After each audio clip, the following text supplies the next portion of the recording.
Okay, yeah, I think we're live. Hi, Han. Thank you so much for coming on the show today. Welcome to Venture with Grace. Hi, Grace. Thanks for having me. Um, to start the show, I would love for the audience to like get to know you a little bit more. So, like you prior to founding iFly.vc, you worked at Formation 8 and Vantage Point Venture Partners. To start the show, why don't we give the audience a little bit of your background? I saw that you also filed a lot of patent. Like, how did you arrive at like where you are today? Sure. Yeah. So, again, thanks a lot for having me. Glad to be on your podcast. I came to the United States in 1998 after finishing college in China. I initially went to Chicago for my PhD, and when I finished in 2002, I moved to Philadelphia to join Roman Haas, a Fortune 500 company, to work on the R&D, product, and commercialization. I learned a lot, but then also realized, how much or how little did I really understand the business aspect of innovation. So I ended up going to Wharton for my MBA. When I finished in 2009, I moved to Silicon Valley to get into venture capital because I thought, it's such a cool place to be and learn, but also if I can make an impact on investing in startups, that'd be awesome. So I spent about 7 years from 2009 through early 2016 working for a few different funds, including Vantage Point and Formation A, as you said. Then 2016 started a new fund called iFly. iFly.vc is our website, and I've been running the fund since then. About 3 years ago, relocated from the Bay Area to Austin, Texas. Part of the motivation is to be centrally located, to be able to fly to the East Coast and back to the West Coast relatively easily and readily, because I see a lot of startups already locate across different part of the country. So that's a nutshell about my background. Totally. I thought what was really interesting is like your investing approach is like essentially like focusing on the underrepresented demographics in the US. Like obviously, we're both from China, and then I feel like you're one of I your investments like one of my favorite, which is like we who like the founder were on our show previously. And I wanted to learn more about like, when you're looking at there's so many opportunities that's popping off in like these um I guess like especially you also invest in like the boba tea brand Umi Boba, and like I wonder when you're looking at all these opportunities, like I guess how do you quickly identify which one would have the ability to scale versus like not? Yeah, well, first of all, I'll take a step back. I have to say the venture space is very crowded. It's getting more and more competitive. I think my friends on the LP side or at Silicon Valley Bank told me at some point they've been tracking over 3,000 funds. So we are in a much more crowded space than a typical operating startup. Having said that, I also have to say the nature of early stage investing is about seeking and also seizing the non-obviousness ahead of others. If we are both right and slightly contrarian at the same time, that's where potentially you are able to capture the alpha component of value creation. Because otherwise, let's say when everybody speaks highly of a company or sing praise of companies like Tesla or Nvidia, that's the price you have to pay for. As an investor, I have to be very mindful about between picking a winner versus picking the right winning investment, and those two things are not necessarily the same. You can have a shining logo on the website to brag about, but when you pay too much premium on the price, Mhm. that kind of discount the return. So for me to start iFly 2016, I did a lot of thought in a thought process. What I decided to embrace is the tech-enabled consumer playbook. What I mean by that is, first of all, the American consumers really drive the economy, right? So it's the world's biggest economy driven by consumers. On average, each consumer spends about $50,000 a year on consumption, and that's huge. But at the same time, the market has always evolved, whether it's a generational shift, the Mhm. rise of Gen Z, or it's a cross-cultural influence, such as a boba tea as a perfect example, Mhm. or even the migration of population from California, New York, net to some of the other states. Every change drives innovation and opportunities. So what I really like to embrace is the founders who have such market insights, knowing what to do and how to do in a better way to serve the consumers, but also add a layer of the tech enablement. They don't have to be the original builder of a new SaaS tool, but if they are savvy enough to utilize whatever is off the shelf, and also at the same time, if necessary, they can custom build what they want to have internally. So that's where the operation efficiency is amplified. So combining the tech enablement with the consumer insights, I see a ton of opportunities. So the companies you mentioned, We or Yumi happen to be the outcome of this investment strategy. Totally. Okay, so I have a couple questions there. I want to quickly say hi to Trish. Hi, Trish. I went on Trish's show like early on today, but she's amazing. She was a great like LinkedIn community manager, and she's awesome. I just want to give her a shout out. And then, so I wanted to learn more about because when I worked in investing in China, so I saw a lot of like the 盒马生鲜 equivalent, which is like kind of like the we model, but in like China. And I wonder, like, how do you quickly pick like which team is gonna like win in a particular category when there's like multiple? Maybe like in the US, it was like not necessarily like super crowded in that space in terms of innovation, but I feel like I guess like the boba tea would be like a better example. Like you mentioned tech enablement. I guess like how do you see the differentiation between like Yumi tea versus like these 600 other boba places in the Bay Area? Well, in the US market, pretty much across every single consumer sector, it's always crowded.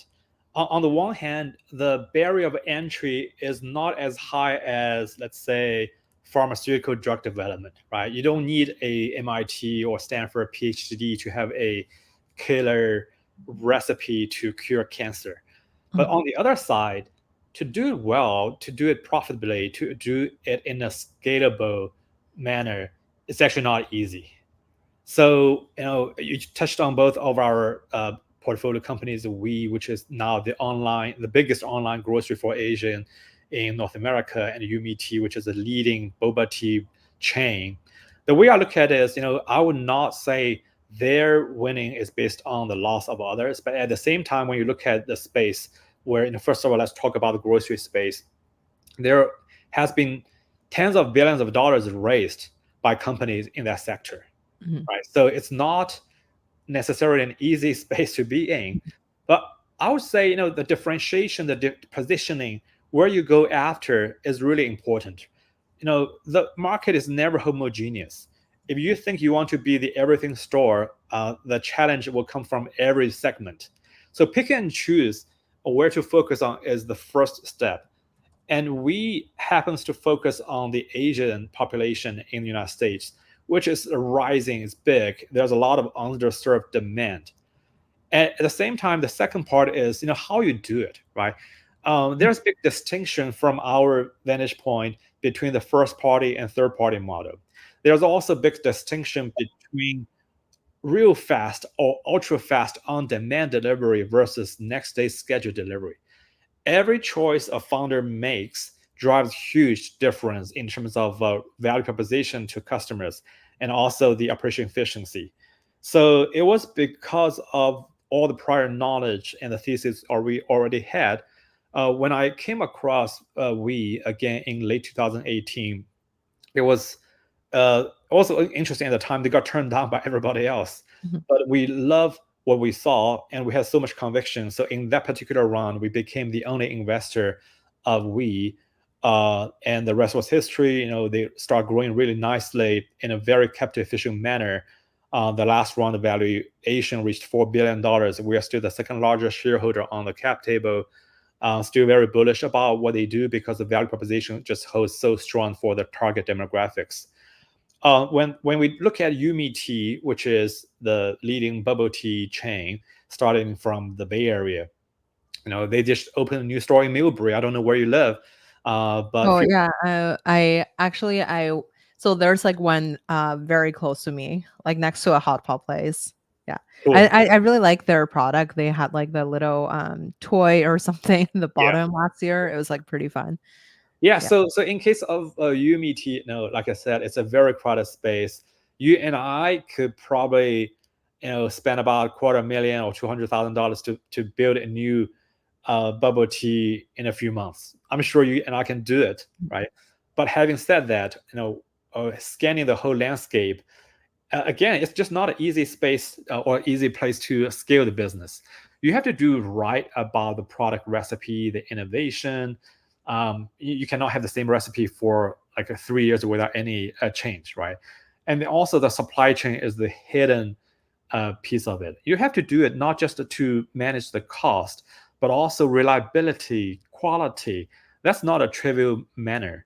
And when it comes to the staff management, front of the house, back of the house, picking the location, every piece of it can break a business.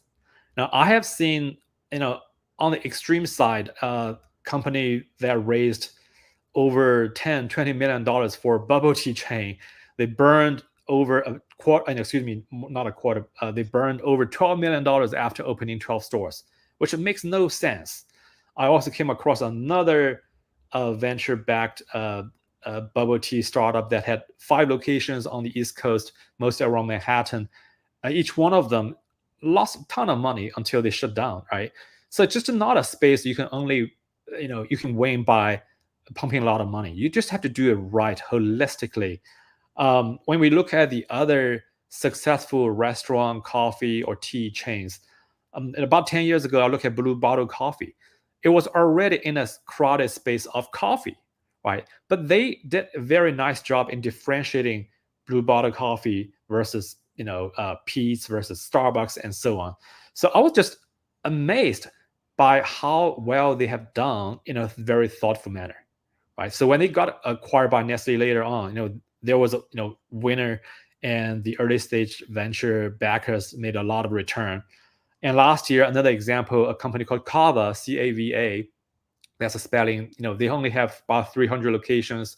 They are not in the Bay Area yet, but it's the Mediterranean style salad. Um, Operation is very efficient. Taste is good. There are a couple of stores in Austin which I kind of visit every other week, and they went public last year. I would argue they were the most successful IPO last year, and as of last month, as I checked, the market cap reached $7 billion.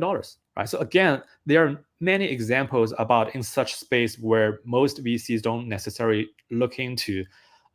It looks the same at the surface, but when you go deeper, you do see opportunities where you can identify these differentiated brands, very strong team, and then once you see that, you want to back them. You want to write a journey with these founders and help them get to the next level.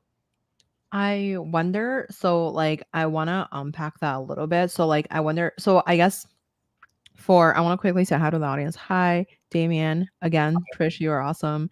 So I guess I wonder for like let's talk about like the boba tea space. I feel like there's just like you mentioned like every step, like for example, from the tea quality to like design to everything, it's like very important. But I would argue like, like I feel like when I go into a boba tea store, there's a lot of like amazing boba in the Bay Area. Um, it would be really hard for me to pick which one would stand out. I guess like would you focus more towards like the store management, or would it be like you mentioned tech enablement? Is there any specific technology that they're using other people or not? Or like is this just like the design that you feel like you like more towards like maybe like you feel like it resonate with more of like the Asian community? Like what exactly would be the thing that you pay attention to? Because I think most most times when I like observe like in the Bay Area we have like the boba guys or like other like there's like 500 other brands that are Yeah. popping up daily. Like I would not be able to like recognize which one would be like actually being able to like make it. I wonder what would be the things that you focus on, or maybe the unit economics or something. I wonder what Yeah. makes more sense too. The consumer perspective versus investor's perspective, um, not necessarily always overlap.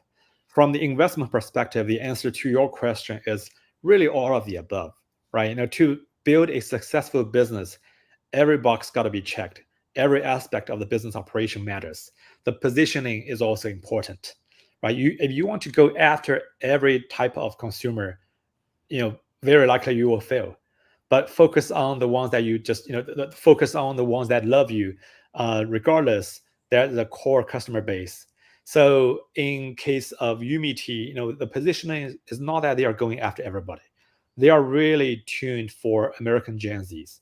Right? So there are certain ingredients or recipes that may be popular for first generation Chinese immigrants, but they have to really take a step back to see what the American Gen Z really like, right? So when you look at the demographics, the distribution of customers who go to their store, it's really a fair representation of what American Gen Z is all about. And the in-store experience is way beyond the product recipe itself. The visual, the audio, right? So everything you get immersed into that in-store experience also matters. At one point, there was also internal discussion what kind of music to play as a BGM for the in-store experience. So in such a way, I would say from the investment perspective, it's about everything. The other anecdote I wanted to share is before the investment in either we or UMT, I personally never place an order. Mhm. I never placed an order as a consumer because I didn't want my taste bud to be skewed in a good or not so good way to influence my judgment. Right? Mm. It's really about watching how the business connects with their target customers, which is really an important cornerstone of our judgment. So I guess like what would be your diligence process look like? Also in terms of like let's say the early store data, like what would be the things that you would benchmark off? Like so like let's like when you're investing in a boba store, I'm sure you will look at like other, boba store as like a competitive landscape research.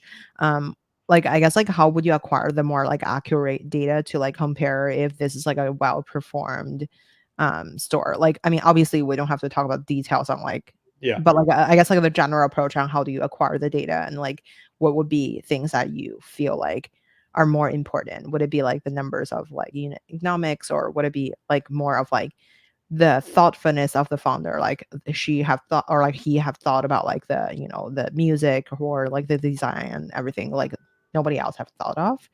I want, or like just the positioning, which is like, American Gen Z, like you mentioned, like what would be the more, um, will be on your checklist in terms of diligencing these kind of deals? Yeah. So way before any due diligence on any company or investment opportunities, what I believe in is, there gotta be a very solid and strong foundational knowledge base, so that we can better judge an opportunity. We can better judge the team whether they are the right fit for such opportunity. So before investing in UMT, I personally have looked at the restaurant space for more than 10 years. Before investing in the grocery business for Asian in the United States, I actually tracked the space for about 4 years without making any investment. And to me, the first step is really to build that thesis about what we're looking for, what really matters, right? Because not all the companies are perfect. Data is only a piece of it. If you only rely on data to make judgment, I think there can be also a dangerous trap. For example, in 2016, that was the first time I ever spoke to Larry, the founder CEO of We. At the time, the number was just, really impressive. Everything that's Mhm. supposed to go up and up was in that direction. But I decided to pass on We in summer 2016 because I told Larry, face to face, that I had trouble with their fundamental operating model. Right? At the time, they relied on these human kind of a social group leaders to organize the social buy activities. As much as I saw the numbers, which I know didn't question, how real that was, I was questioning how can you scale the factor that the human group buy leaders may not be the same kind of quality or dedication or work ethics, right? Once that deviates from a kind of a high standard, then customers will suffer. And when they suffer, they will not just blame their group by leaders, but they will just blame we as a platform. And in fact, 2006, 17, the whole model collapsed, and that's when they pivoted to what became we later as a first party end-to-end vertically integrated model, which I really love. And that's how we made investment when everybody else turned it down. And in case of uh, UMT, I kept on saying the foundational knowledge matters, right? Mhm. I didn't want to. Oh, actually, another story about we, which is interesting to share here. When I again look at the data in 2018, the numbers are good. Also, we start talking to customers.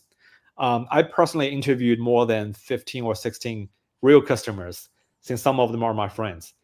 And based on my question, they knew I was an investor. They asked me, "Oh, are you thinking about investing?" I said, "Yeah, we're doing the work. We're not sure yet." Mhm. But over 15 people told me, "Don't invest in we. Do not invest in we." I'm like, "Why?" And the consistent comment was, "Oh, the team is a second class. It's a lousy team." I'm like, "Why? Tell me more. What made you think that way?" And again, the consistent answer was, "Oh, look at the UI UX, right? It's so not polished as Silicon Valley quality."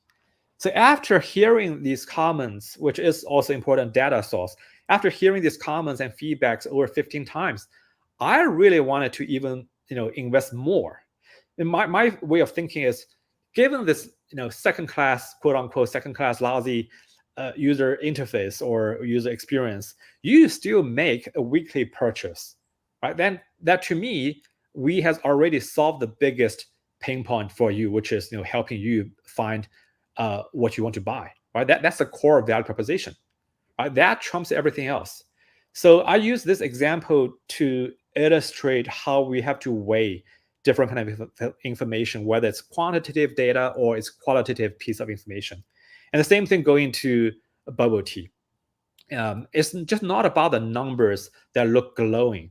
It's also about how they were able to drive the business operation from recipe to marketing to staff and everything to deliver that result.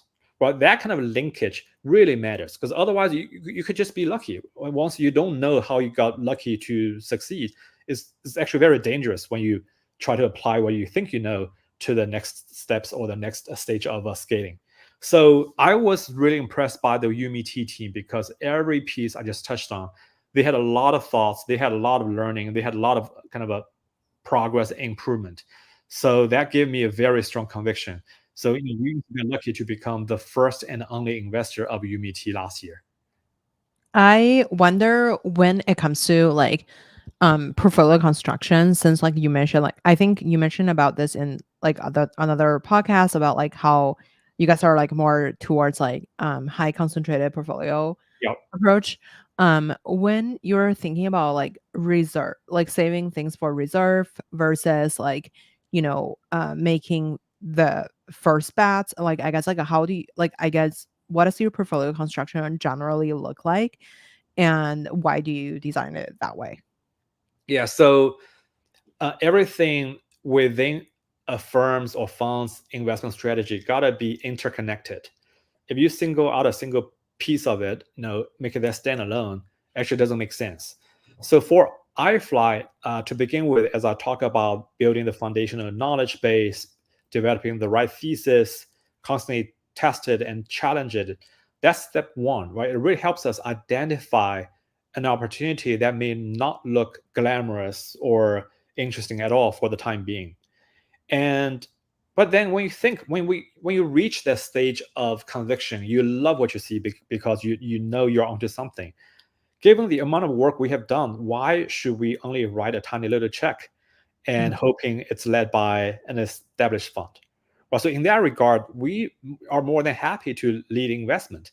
We are comfortable even being the only investment an investor of the round with a conviction. Right? So as a result, we build this concentrate portfolio.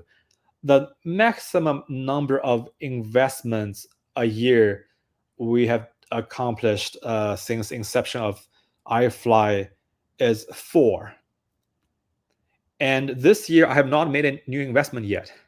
We did some re-ups of portfolio companies, and we still have dry powder. Um, but I'm not pressured by we have to invest every quarter. That's nonsense to us. I care a lot more about how to make investment work. Less is more, right? So we just focus on a few things and try to do it extremely well. But given the foundational knowledge base, the conviction and concentrate portfolio, there's another important piece of factors that is integrated into our investment strategy, which is the same thing every investor talk about, is value add. Um, and I think for this notion of value add to be legit, the first thing for us is really availability. When we have concentrate portfolio with meaningful ownership, if I have to take a call with the founder 6 a.m. or 11:30 p.m., I'm more than happy to do it. I can do it also because we don't have 100 companies in the portfolio. Mhm. For a single or solo LP, I mean GP, that would become unrealistic, right? But given the concentration, given what we know, what we can do, it makes more sense to first become available. But second, since we already spent a lot of time working on the space, building the connection, we have a lot to bring to the team in terms of the knowledge share, knowledge transfer, access to different parts of the network. And some of our LPs are incredibly successful entrepreneurs themselves. There are a couple of them, self-made billionaire, even though they are not actively running their business anymore, but their knowledge, their experience, their network can be huge, additional value add to our companies as well. So all these things, and again, my emphasis is all these things are interconnected to make it work. I wonder, so like in terms of like thinking about like doing reserve or like follow on investment into a certain portfolio, as you mentioned, like you're still like the second biggest shareholder on we like so which means I assume you kept like follow on for investment for like the company. And I Mhm. wonder like how do you pick which company you put more money into or not? And or like do you follow on every investment? That's like the general approach. And another quick question is like I know that like you guys have some like really successful entrepreneurs in China and like some of them in the US to like become LPs. And in terms of like getting LPs time to I wonder like within like so I guess like how do you I guess like stay in touch with LP and then like I guess like also making sure the LP could actually have time to help the portfolio because I feel like obviously having a smaller batch of portfolio, more concentrated strategy is more important than like if you have like let's call it like 100 portfolio company that you're constantly reaching out on their behalf to LPs. That's a very different approach. But how do you motivate the LPs? Obviously, their money is in there, but like, how do you kind of motivate the LPs to help the entrepreneur? As since like the LPs are like billionaires, and then like for them to invest in any fund, it's probably not going to be like a major amount of their general like uh just like general like investing. Understood. Yeah. Yeah, yeah, yeah. Yeah, you got two questions there. The first one is about the dry powder. The second one is about LP access. I'll go with the first one first. Yeah, so dry powder is available, right? But I would say the standard of additional investment in the same existing portfolio company gotta be checked with very high standard as well, right? Mhm. It's pretty much like I treat it as a new investment. Are they tracking at the right pace in the right direction? Is this the team we want to continue to back? Has the founder or the founding team reached the glass ceiling? You have to treat that in a very um, kind of a high standard way. And in the past, since I started iFly, also during my time at the previous fund, It happened quite a few times that I came to call a stop, right? We had write-offs for Fund 1 and Fund 2. I mean, the founders are incredibly hardworking. They made progress. As much as the decision was hard because we had to face write-off, right? That's a all realistic issue to deal with. But I made that judgment. We chose not to invest, and those companies didn't make it, right? That's just a hard decision to make. At the same time, for the winners, of course, you want to double down. There is dry powder for them, at least for another round. But given where we are, we cannot keep on writing such check, and it also doesn't make sense to manage a fund with a huge chunk of capital sitting there only as a dry powder. So what has happened also has worked really well for iFly's LP is when we reached a point that our fund got tapped out for a particular portfolio company, we definitely exercise our prorata to welcome the LPs to consider co-investment. By that time, because the LPs have already become very familiar with these winning companies, there's straightforward decision making. We don't charge fee, right? Because I get paid by management fee of the main fund already, and I don't want to get slightly richer by charging fee on the SPVs or special purpose vehicles, right? We do charge a layer of carry because we are proactively involved with these companies, so that our long-term interest is still very much aligned. But at the same time, I don't do random one-time SPVs for random companies. If there's an interesting opportunity for our LPs to invest directly, I'm more than happy to make such an introduction without getting any involved. That's how the incentive works better that way. And in terms of the LPs access or accessibility for founders, I know you touched on the concentration, which is important part of it, right? If every other day I introduce a founder Mhm. to the LP, ask them to do this and that, I'll probably already got a blacklisted. But I think the other thing between our LPs and our founder is the LPs actually see themselves in these founders, right? Running a business, being a founder is not easy. Every LP who is a self-made has gone through the hardship, right? So they recognize not only the tenacity is a common kind of a trait among a lot of founders, but also how they navigate the uncertainty, the ambiguity of the startup journey is also very important. Once they find a click with our founders, I would say that's probably the best incentive for them to pass along their learning, their knowledge to the next generation founders. Right? I may be involved or sitting in some of the early meetings with these LPs and founders, but once they are connected, they're definitely free to talk to one another anytime without my participation. And so far, it has been working really, really well for both sides. I wonder when it comes to fundraising. So, like, I guess, like, when you since like iFly is already on the second fund, and like I'm sure like it's a lot easier when you have like a good portfolio or track record prior to that. And I wonder, like, first, when you before I guess like before you started iFly, assuming your like investment track record wasn't involving a lot of like overlapping with your current strategy. So I assume those like track record may not like directly matter to the LPs who invest in you in the first fund. And I wonder, like, what was your approach fundraising for the first fund? And in general, like, what would be like the major, like, I guess um like questions that like LP would ask that you found surprising? That's like, obviously like the traditional question about like your fund strategy or like something that's normal. But like, if there's any particular things that you feel like you found that's like, I didn't know that they would ask certain things. Yeah, so you just touched on a lot of my mental scar tissues. Oh, Um, sorry. no, no, it's okay. I'm just kidding. Fundraising is definitely a very humbling process, but it's wonderful because you get to learn even more about yourself. You get deeper to challenge yourself in terms of a fund strategy, your operation, and so on, right? So there's actually a lot to gain from the fundraising process as a GP. Even sometimes, or actually most of the times, you get turned down by the LPs.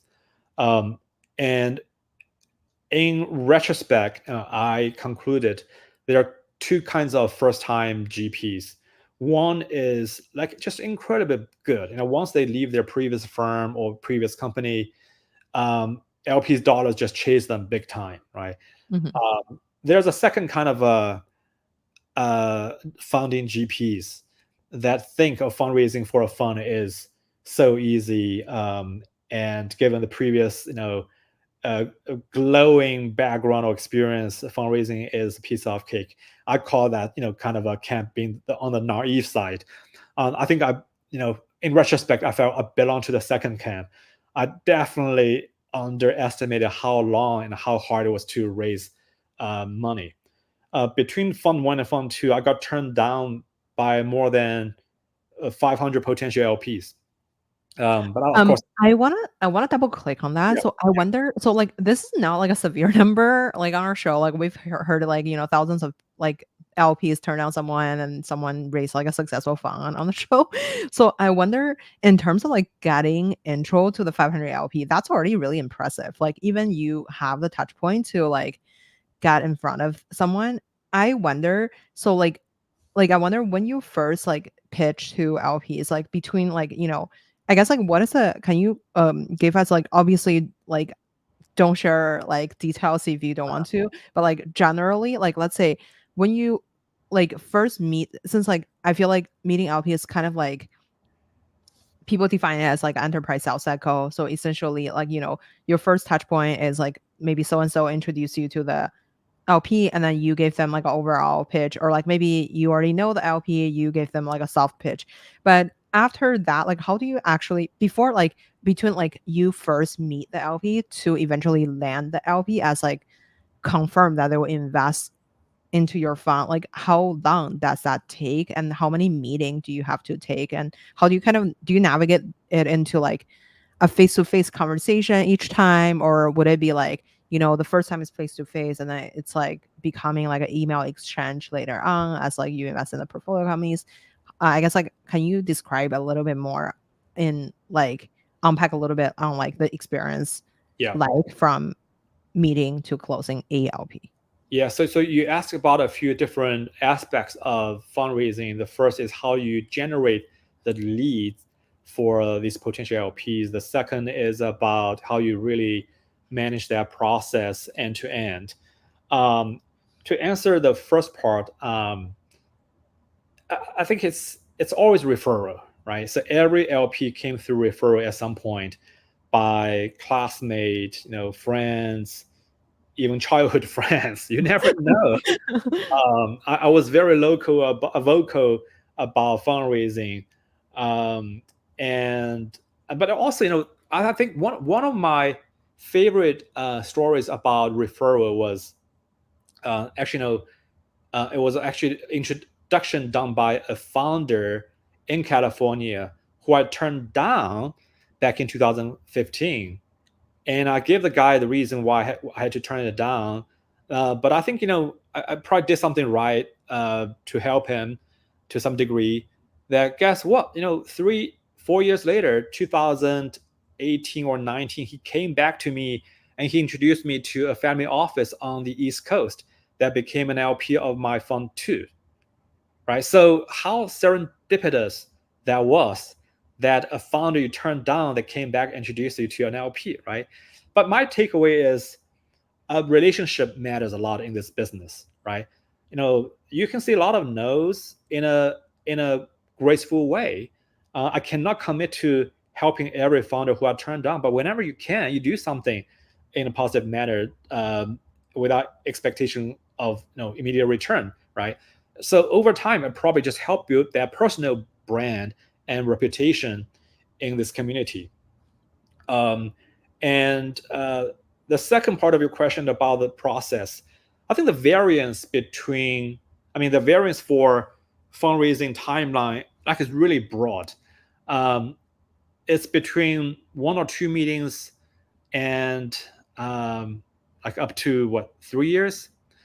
For example, there were LPs who came to, I mean, who talked to me before the first close of my fund two and turned us down. But later on, came into the final close of fund two, and so just took time. Mm. Excuse me. Oh, bless you. I was So looking for the mute button. I oh just, god. yeah. Okay, there we go. Sorry about that. No worries. So I wonder, when it comes to like, I mean, I understand there's like on average, there's like no average in general, but I wonder how do you navigate the process? Like, so for example, let's say, for your anchor LP or like the biggest believer in your fund, like how do you number one like find that person for the first fund? Obviously, the second fund's a lot easier as you already have like we or something on your portfolio that you can kind of showcase. But before having something to showcase, I feel like it's probably even harder because I assume the Formation 8 portfolio wasn't translating to iFly's strategy. So I wonder, I mean, if you can touch about a little bit on like, finding the anchor LP under like what circumstance, Yeah. like what are your track record back then to like kind of like prove to the Yeah. LP. I think track record is always the interesting topic, because is that your personal uh, credit regardless of the firm, or is that more to do with the firm or the platform where you are sitting, right? In reality, there's really no way to separate these pieces when you discuss the track record from your previous employment. So that's what I did not want to focus on when I started fundraising. But my takeaway from fundraising, whether fund one or fund two, is more or less about the product market fit between GPs and LPs, right? I tend to be, deep, thoughtful, and patient. I when I did my fundraising, I didn't want to sell, any sense or notion of buzz. I did not want to sell, FOMO. At the same time, there are really sophisticated LPs who have seen a lot of strategies, right? Public or private. These LPs are sophisticated so that their view about investing, matters a lot when they, pick and choose the right kind of a GPs. I mean, when I said the right kind of meaning, it's more about the right fit, right? If they know what they are looking for, if they care to or they prefer to go back GPs who are deep, thoughtful, and anti-buzz, not FOMO, there you go. There's Shen at iFly.vc. So that's my conclusion in terms of product market fit. But having said that, I'm not trying to hint that, oh, the 400 plus LPs who turn me down are not sophisticated. Sometimes, it's also about their strategy. Let's say some of them don't back solo GPs, right? Some of them don't write a check size smaller than $50 million, Mhm. and that's just reality. But even in that regard, um, going back to this notion of relationship, right? Every meeting can still be meaningful, because maybe this endowment cannot invest in you, but you become their friends. You share their thoughts, and they share their network, or they give you kind of how LP sees the world. So to me, once you remove the anxiety of fundraising or focus on the near term yes or no, it actually has become a very fruitful experience to continue expanding the network in the LPGPs, kind of a network. I wonder, so when it comes to like having introduction to these LPs, like, because I don't think anyone would just, having like a million amazing LPs within their like ecosystem unless they work in the LP industry. I wonder how do you like navigate the asking for intro kind of situation, because I feel like coming from um I feel like maybe it's I feel like I just like constantly feel like, oh, should we ask for introduction, or like should we um wait someone to suggest they would make an introduction? I guess like what's the art of the ask, as it's like a tricky situation, as like if you are asking someone who pass on you and then asking if they know someone, would that work? Or let's say if you ask another GP for an introduction to their LP, would they feel comfortable? Like, how do you kind of figure out like what to ask to who in like Yeah, general? there's no fixed formula, right? Mhm. Whether it's an LP or a GP friend, it doesn't hurt to ask. But I'm sure, if you're in the same room, in the same meeting with another person, you get a sense whether the person wants to support you. And if they yes, of course, asking would be just very appropriate. But on the other side, if you ask and then you know don't get what you want, it doesn't hurt either, right? So why not just ask? Um, when it comes to, I guess, like even have like 500 LPs to pitch to, like what was your like internally, have you created like, let's call it like a funnel for yourself or like a tracker for yourself to on like, is it like, you identify like potentially 100 people that's in your network that may be a potential investor, and then maybe each of them have 5 friends or something? How do you kind of like come up with the major list to even like pitch to? Because even for that, I feel like it's really impressive to even get to that number of like kind of qualified or semi-qualified people to like Yeah, even pitch to. I mean, it always starts with one, right? You go from one to two, two to three. It just keeps on going. Whether it's from the event or a small group dinner, um, referral. I mean, of course, you got to use a CRM, whichever you prefer. Use a CRM to manage, to track. That's more for the operation efficiency.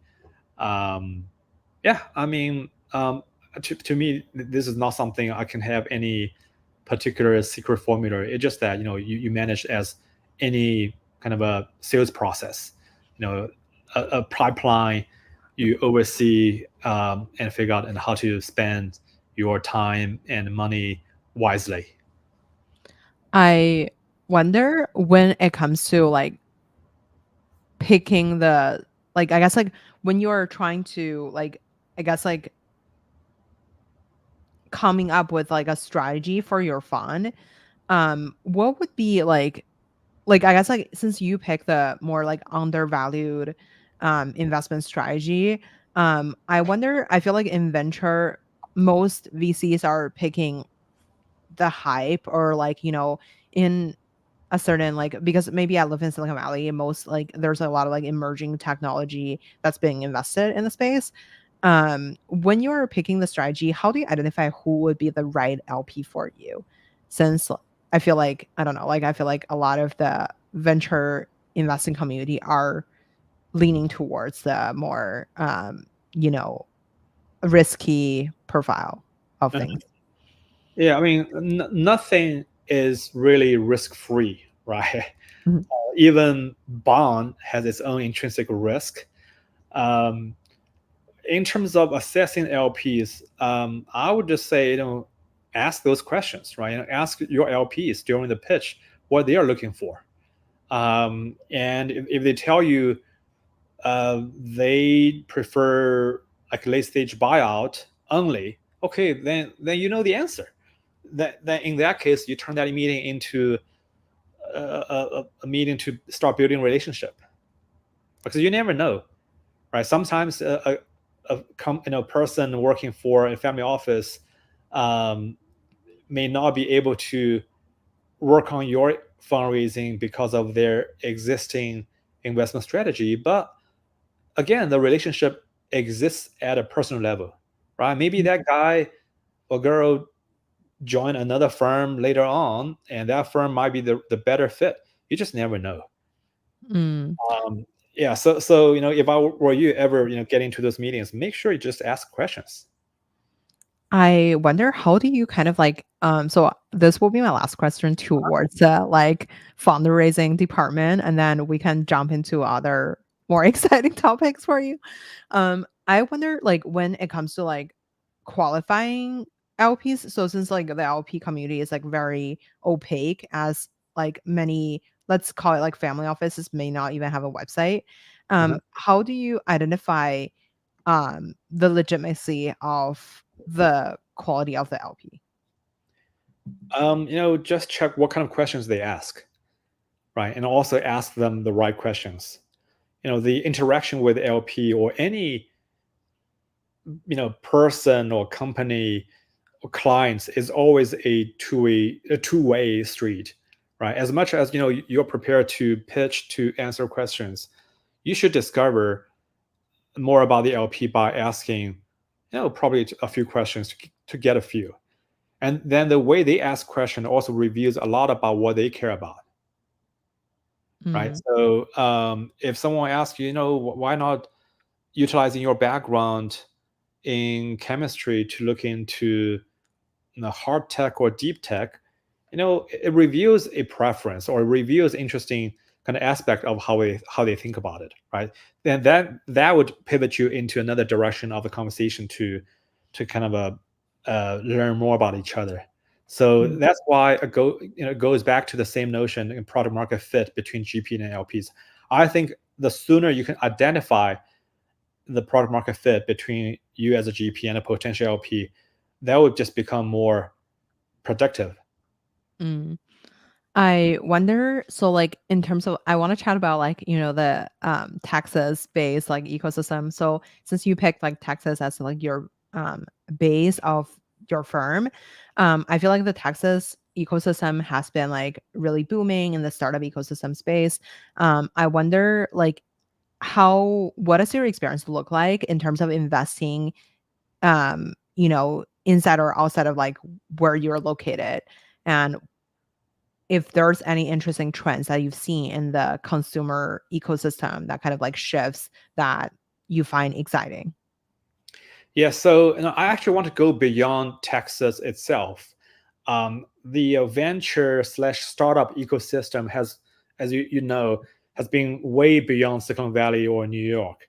For the past 10 years, a lot of people moved, a lot of creative entrepreneurial people moved, right? Texas is only one destination, but how about Miami, Atlanta, you know, Tennessee or Salt Lake?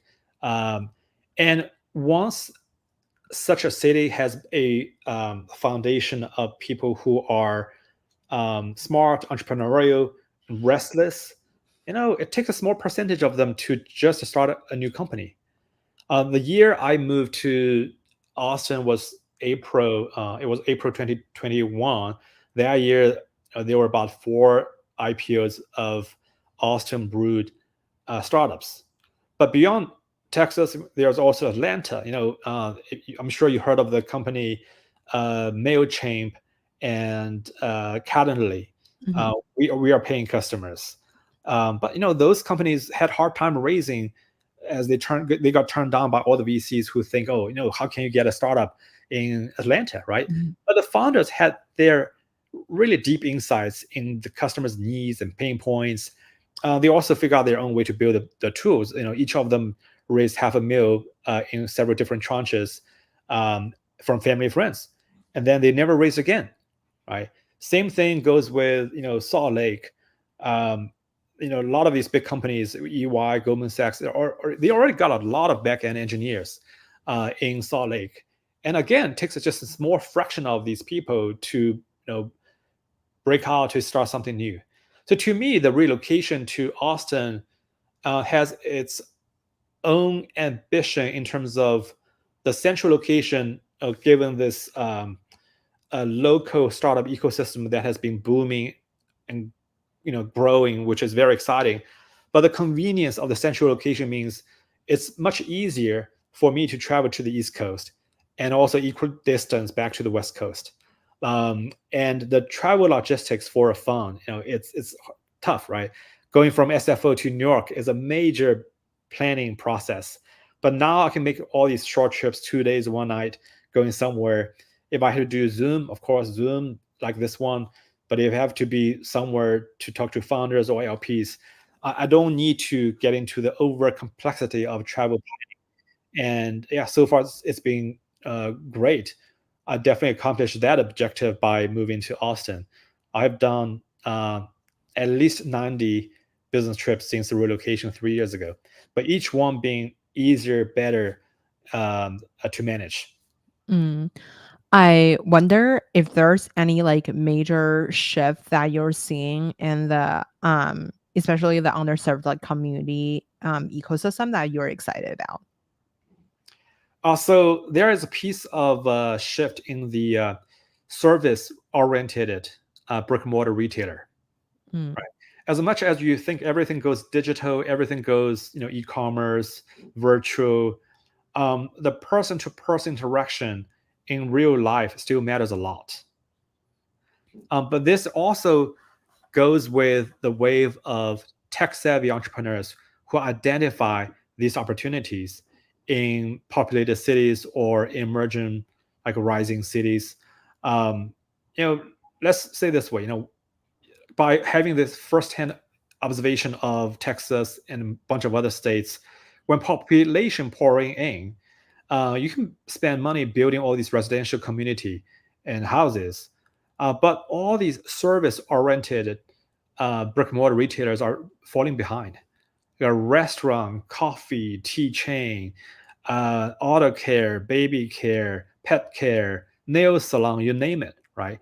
So we see a wave of entrepreneurs who not only get the opportunity, but they are very good at selecting or applying tech-enabled tools off the shelf to drive efficiency, right? So that's where you see the merge of these different disciplines and skills to create new brands and new opportunities.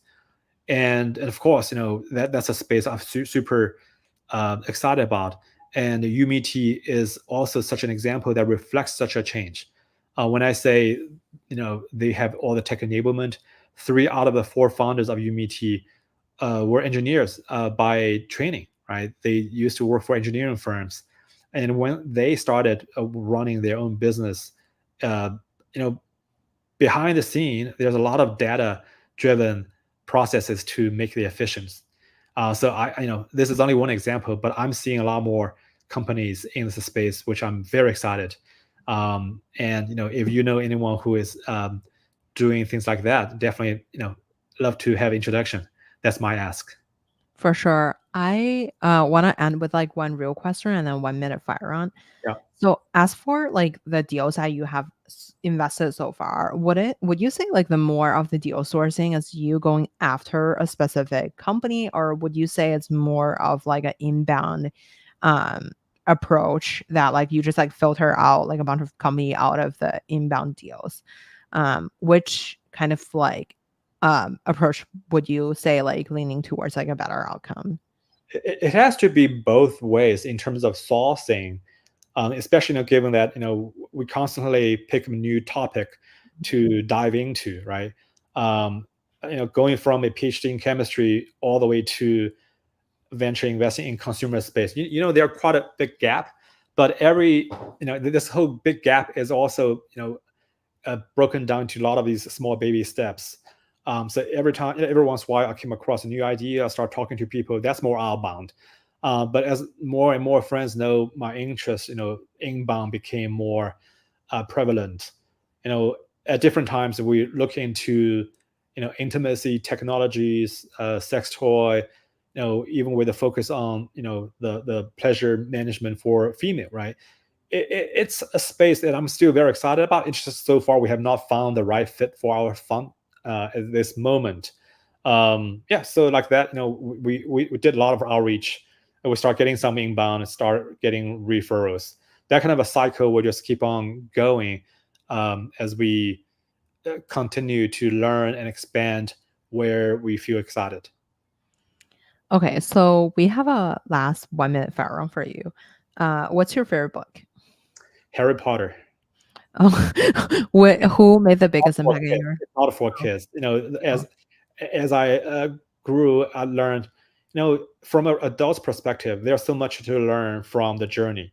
And as much as you see from the kids angle, how they fantasize with magic, fighting Lord Voldemort, the personal bonding through lifelong journey is really a piece of it I wanted to promote.